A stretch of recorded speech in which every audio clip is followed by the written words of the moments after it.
quiero que evaluemos, estudiemos un poquito al apóstol Pablo. Amén. Un poquito nada más. Y quiero darle la bienvenida a mi señora madre, que después de 6 años de manera directa me está viendo, después de 6 años ministrar. Siempre me veía a través de las redes y en la iglesia en Venezuela ya congregaba con nosotros y hoy está haciendo acto de presencia juntamente con mi amada esposa y mis hijos. Ella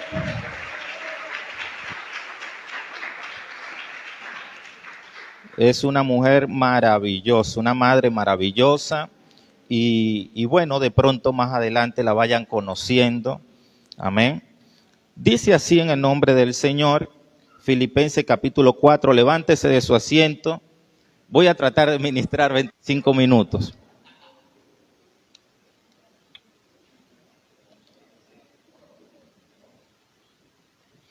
Este 4:8 dice,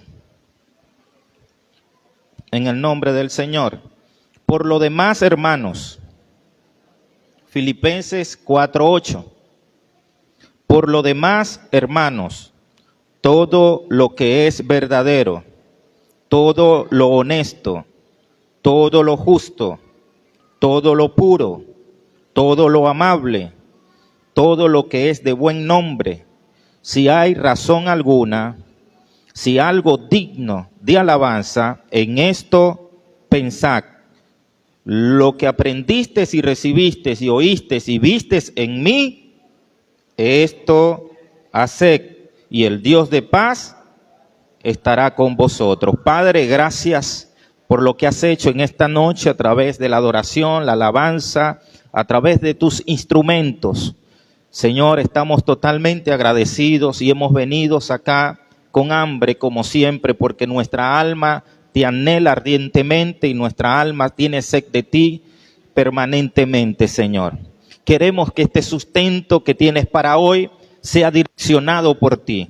Sea, Señor, un alimento celestial que sacie nuestra sed y que sacie nuestra alma de tal manera que encontremos respuestas. Todo temor, toda perturbación, todo lo que no es tuyo, lo arrebatamos de nuestras vidas en el poderoso nombre de Yeshua, de Jesucristo el Salvador. Y te pido, Padre amado, que te glorifiques en esta noche. Creo que tus ángeles están acá porque cada vez que tu palabra es revelada, Señor, es manifestada, dada a conocer, ellos también tienen el deseo y el anhelo de escuchar misterios y de poder ser activados para cosas grandes, para ser promovidos en sus funciones. Y en esta hora, Señor, te pido que te glorifiques a través de ellos, que hayan esa cubierta y esa protección divina, y que cada uno de nuestro ser, espíritu, alma y cuerpo esté alineado, conectado, esté en una simetría direccionada por tu espíritu, de tal manera que ninguna preocupación externa nos robe la paz, sino que más bien seamos empoderados en el nombre de Jesucristo. En esta hora, Padre, toda enfermedad, creo fielmente que tú puedes sanar a tus hijos. Toda carga que alguno haya traído por alguna enfermedad, por alguna situación económica, Padre, creemos en los milagros, creemos que tú sorprendes, creemos que tú sanas, que tú libertas, que tú, Señor, derramas tu pan aún del cielo y que tú, Padre amado, te glorificas y mantienes las vestiduras de tus hijos en tiempo, Padre amado, de situaciones adversas, en tiempos de desierto, en tiempos de persecución. Y en esta hora, Padre, creo en tu protección divina y creo, Padre, que tu pueblo se ha dado cita a la invitación divina que tú has provocado, porque tienes algo para ellos en gran manera, en el poderoso nombre de Jesucristo. Toda gloria es para ti, Padre amado. Tribútele un aplauso al Rey de Reyes.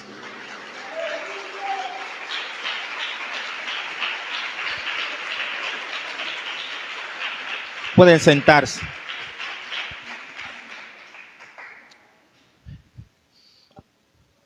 Me llama la atención ver historias bíblicas de distintos personajes. Usted va a encontrar en la Escritura hombres de Dios que pasaron por momentos aparentemente injustos.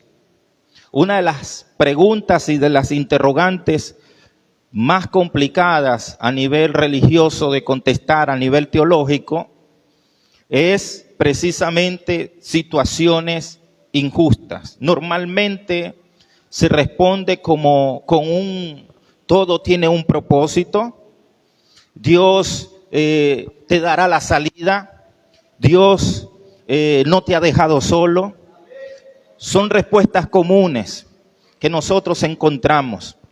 Mas, sin embargo, porque mayormente nos sentimos que el hombre religioso, el hombre de Dios, mayormente siente que lo que vive es una injusticia. Muchas veces siente que lo que vive es una injusticia. Y una de las cosas más terribles es tener que lidiar con injusticias. Cuando sentimos que estamos viviendo una injusticia, cuando sentimos que estamos viviendo algo que no teníamos que vivir, que no teníamos que enfrentar. Yo te puedo hablar de dolor, te puedo hablar de situaciones de salud, te puedo hablar de situaciones financieras, te puedo hablar de situaciones muy difíciles. Mas, sin embargo, sé muy bien que no es comparable con lo que usted pudo haber vivido en un momento determinado, porque cada quien, de acuerdo al potencial y de acuerdo a la capacidad y de acuerdo al propósito, Dios le permite vivir una lección de fe, le permite experimentar un nuevo examen para tener que aprobarlo, para tener que pasarlo. ¿Me está siguiendo? Cada quien, de acuerdo a su asignación, de acuerdo a su caída o de acuerdo a su aprobación y de acuerdo a lo que Dios tenga que hacer para con él mismo. Amén. Y en la Biblia encontramos personajes. Uno de ellos es Job. Cuando usted estudia la vida de Job, usted se da cuenta que literalmente la Biblia dice que era justo, recto, temeroso de Dios y apartado del mal. ¿Quién puede pensar que Job podría alcanzar un nivel diferente, un nivel mayor? ¿Quién podría aspirar a algo superior a lo que Job estaba viviendo en ese momento? Pues quien daba testimonio no era cualquier testigo. Quien daba testimonio era el juez de los jueces. Era el líder por excelencia, el fiscal superior, alguien que no estaba por encima de él. Estamos hablando de una corte celestial presidida por el Rey de Reyes y Señor de Señores. Entonces, si nuestro Señor da testimonio de que Job era justo, recto, temeroso de Dios y apartado del mal, ¿qué defecto pudiéramos ver en Job como para decir Job vivió esto y experimentó esto por causa del mal que hizo? Pues si nos quedamos allí no vamos a encontrar sentido y vamos a tener que conformarnos con decir que lo que recibió Job posteriormente era mucho mayor que lo que tenía anteriormente. Ciertamente, cuando alguien supera una prueba y cuando alguien aprueba una lección, lo que le espera después de esta es ser promovido. Pero como te he dicho previamente, todo tiene una razón de ser. En el último versículo del capítulo 3 de Job, vamos a encontrar que Job admite que estaba lleno de temor, admite que estaba lleno de miedo, admite que estaba en una situación difícil y que lo que él hacía, lo hacía básicamente por miedo y no por otra cosa. ¿Me está siguiendo? Es decir, esto me arroja una luz importante que ya vamos a estar desglosando, pero no sin antes unirlo a la experiencia de Jonás. Estoy seguro que usted se conoce muy bien la historia de Jonás, del profeta Jonás, aquel que fue enviado a Nínive y que se rehusó a obedecer a plenitud aquella orden divina. Y estando queriendo escapar de aquel llamado, encontramos en la narrativa bíblica que este profeta vive una experiencia difícil. Se levanta una tormenta, se levanta una tempestad y todos preocupados empiezan a inquietarse y a preguntarse, porque la tesis que se manejaba en aquel tiempo es que si una tormenta se levantaba en medio del mar hasta quererles arrebatar la vida, era provocado por algo o alguien que estaba en una situación extrema de desobediencia. Alguien le había fallado a su Dios, alguien estaba en rebeldía, alguien estaba en rebelión. Y cuando empezaron a interrogarse, cuando empezaron a evaluarse, cuando empezaron a hacerse las preguntas y en tratar de encontrar respuesta, se dan cuenta que el mismo Jonás decide pronunciarse al respecto y decir, aceptar su rebeldía. Y cuando resulta ser que a Jonás lo arrojan o se arroja al mar, la tormenta se disipa, la tormenta desaparece, ya no hay tormenta, ya no hay tempestad. Es decir, que encontramos que está relacionada la rebeldía con la tormenta, pero los que estaban allí en la embarcación estaban viviendo una tormenta que no era para ellos, no eran ellos los que la habían activado, no eran ellos los que la habían provocado. ¿Me está siguiendo? Es decir, que posiblemente gente en una familia, en una ciudad, en un sector,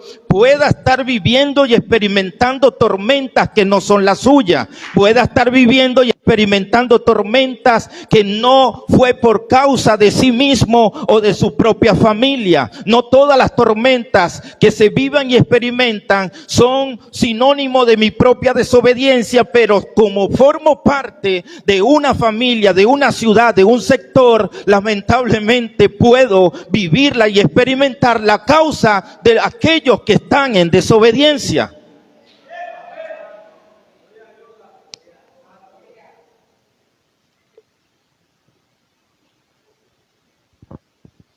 Y esto no para acá. Bíblicamente vamos a encontrar muchísimas connotaciones bíblicas que nos dan a entender lo serio que es este tema y lo importante que es este tema.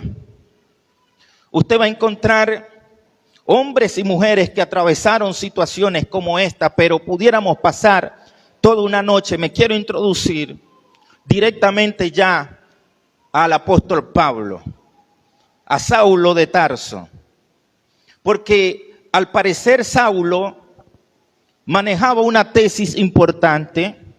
Al parecer Saulo o Pablo manejaba este tema, pero tenemos también que entender que para entender a Pablo tenemos que desglosar o conocer o atender el llamado que hizo el propio apóstol Pedro, diciendo que para poderlo comprender, los indoctos se les hace imposible.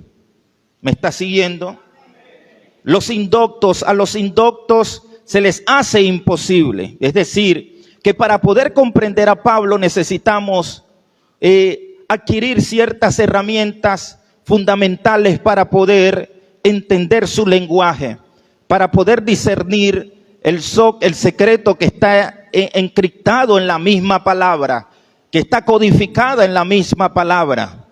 De lo contrario, se cometerían muchísimos errores, y el llamado que hizo Pedro cuando escribe en su epístola diciendo, por esta causa es que muchos han cometido errores. Por esta causa, ¿por qué? Porque no lo conocen, no están al nivel de poder comprender esto, y los ha llevado a cometer ciertas herejías, ciertos errores. Han desvirtuado el matiz esencial de lo que ha querido transmitir Pablo. Yo le voy a pasar rápidamente en unos puntos. Punto número 1, para entender a Pablo tenemos que entender el concepto matrimonial de la Biblia. Punto número 2, para entender a Pablo tenemos que entender el concepto de arquitectura. ¿Ok?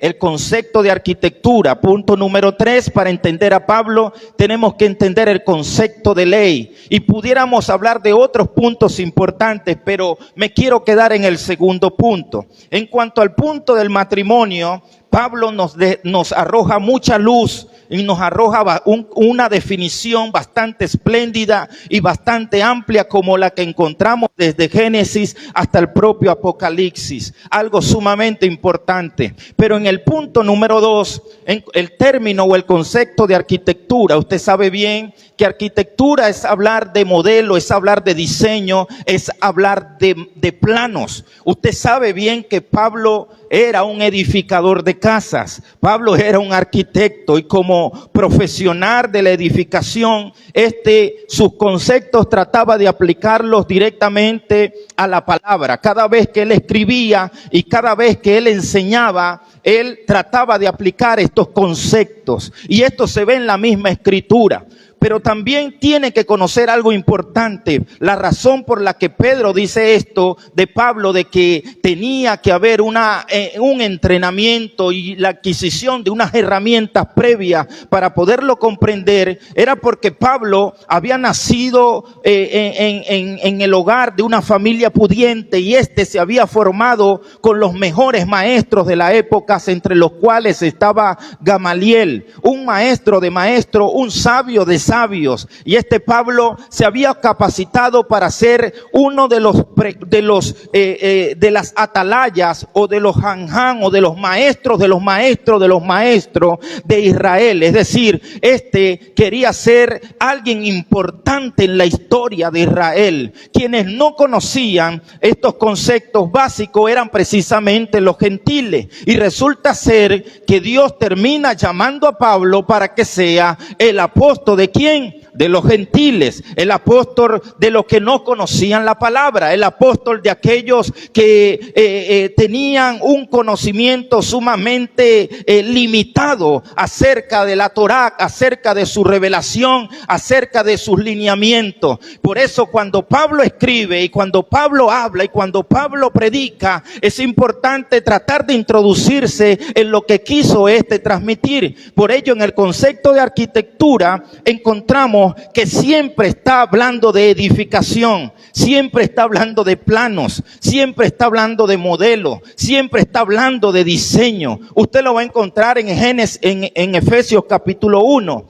usted lo va a encontrar en Hebreos. Bueno, aunque el escritor de Hebreos todavía no ha sido reconocido como tal, usted lo va a encontrar en el libro de Corintios, donde él mismo, en la carta de los Corintios, donde él se reconoce como sabio y como arquitecto. ¿Me está siguiendo? Ahora bien, ¿qué diseño quería dar a conocer Pablo? ¿Qué modelo quería dar a conocer Pablo? ¿Cuál era el diseño? ¿Qué planos quería entregar el apóstol Pablo para su generación y para las postreras generaciones? Porque se preocupa y dice, edificados sobre el fundamento. Hablar de edificación es hablar de arquitectura. ¿Me está siguiendo?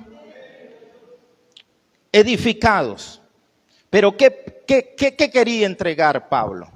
Algo bien importante usted va a encontrar en la Escritura. Y él dice, todo vuestro ser, espíritu, alma y cuerpo, sea guardado irreprensible para la venida de nuestro Señor Jesucristo. Cuando lo leemos desde un concepto distinto, una definición distinta, la interpretación que le vamos a dar es una interpretación que va a costar llegar al punto esencial. Y lo vamos a relacionar únicamente con lo exterior.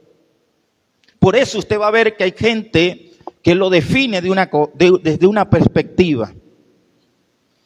Pero ¿qué quiso transmitir Pablo? Porque la palabra nos está hablando algo bien importante. Esta palabra está conectada con el primer gran mandamiento. El primer gran mandamiento es: amarás al Señor tu Dios con todo tu corazón, con toda tu alma, con toda tu mente y con todas tus fuerzas. Y cada vez que usted encuentre algo que esté relacionado con espíritu, alma y cuerpo, usted tiene que interpretarlo o tratar de conectarlo con dimensiones diferentes o dimensiones superiores. El ser humano, usted sabe bien que es conocido como un ser tricótomo, espíritu, alma y cuerpo. Mayormente se conocía como tripartito, pero realmente somos tricótomos porque en esencia nosotros somos más que este cuerpo. ¿Me está siguiendo? Ahora, ¿por qué está conectado? Porque como somos tricótomos, el alma del ser humano se divide en 5 partes. Usted va a encontrar en Génesis capítulo 1, en Génesis capítulo 2, va a encontrar el momento de la creación y de la formación del hombre, que el hombre se divide no solamente en esto que usted está viendo, sino que va a encontrar que el hombre es Nefes, Ruach, Nechamac y 2 niveles almáticos más. ¿Qué es el Nefes? Es la parte de la acción, la parte física, la parte biológica. ¿Qué es el Ruach? Es la parte de las emociones. ¿Y qué es la Nechamac? La parte de los pensamientos. Cuando Pablo dice, todo vuestro ser, espíritu, alma y cuerpo sea guardado irreprensible, está diciendo, mira, hay algo que pasa con el mundo de la acción, el mundo de las emociones y el mundo de los pensamientos. Por eso cuando usted lee aquí en Filipenses capítulo 4, el consejo que le está dando Pablo a sus seguidores, a su equipo ministerial, es que no dejen de pensar en cosas honestas, en cosas verdaderas, no dejen de pensar en lo puro, no dejen de ser amables y no dejen de pensar en aquello que sea de buen nombre o si tiene virtud alguna. Y continúa diciendo, lo que aprendiste y recibiste, oíste, vistes de mí, esto haced. Es decir, Pablo está hablando fuertemente en un sentido de lo que se piensa, se siente y se hace. ¿Me está siguiendo?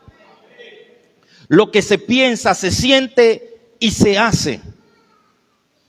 Está relacionada con lo que hemos leído, lo que les he pronunciado, todo vuestro ser. Y con el primer gran mandamiento donde dice, amarás al Señor tu Dios con todo tu corazón, tu alma, tu mente y tu fuerza. El gran problema que tiene el ser humano es que muchas veces piensa algo pero no lo siente. O siente algo pero no lo hace. Hace algo pero no lo siente. Hace algo pero sin pensarlo. Es decir, que hay un desequilibrio. A esto en el Antiguo Testamento se le conoció con el nombre Daak. Cuando el Señor dice, mi pueblo perece por falta de equilibrio, por falta de entendimiento, por falta de conocimiento. Allí la palabra en el hebreo es Daak. ¿Y qué es lo que trae equilibrio al ser humano? Cuando el ser humano logra estar alineado a nivel de pensamiento, de lo que siente y de lo que hace, hay un equilibrio. ¿Me está siguiendo? Hay un equilibrio. Por eso mi pueblo perece por falta de conocimiento, por falta de sabiduría, no hay un equilibrio. Lo que hace está separado de lo que ellos saben que tienen que hacer. Lo que hacen está separado de lo que ellos sienten que tienen que hacer. Hay un desequilibrio. Porque ellos saben, como conocedores de la palabra, lo que tienen que hacer. Como conocedores de la palabra, mi pueblo sabe lo que tiene que hacer, pero no lo hace. Hay una separación, hay una ruptura, hay una fragmentación. Entonces, mi pueblo perece por falta de equilibrio, por falta de estar alineado. Es decir, si tú pensás algo, si tú sabes algo a nivel de tu Nechamac, entonces sentirlo. Tus emociones tienen que estar equilibradas. Científicamente se ha descubierto que nosotros a nivel de la física cuántica somos seres enérgicos. energéticos, que los pensamientos tienen energía. A través de una prueba científica, una práctica, se pudo verificar que a través de unos electrodos en la cabeza, mientras la persona pensaba, una bombilla se encendía y cuando ésta trataba de estar en blanco, la bombilla se apagaba. ¿Por qué? Porque los pensamientos son energía. Se ha comprobado que los pensamientos son energía. Usted no va a encontrar, sí, no va a encontrar